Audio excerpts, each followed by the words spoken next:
Magandang tanghali po sa ating lahat. Happy birthday, Raya. Nagulat po ako. So, alam ko hindi pa naman ni Raya maintindihan yung mga wish namin. So, para sa Made in UST na bata, nagpapasalamat kami sa Panginoon dahil nakasama kami sa celebration ng 1-year-old mo. Dahil sa next celebration mo, 2 years, 3 years, 4 years old, hindi namin alam kung makakauwi kayo dito.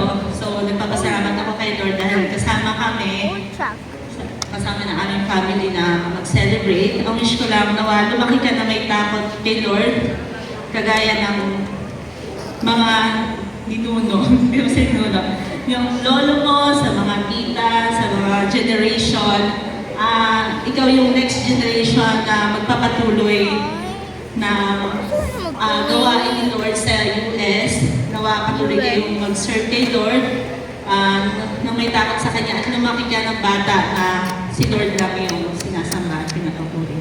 Yun lang po at maraming salamat.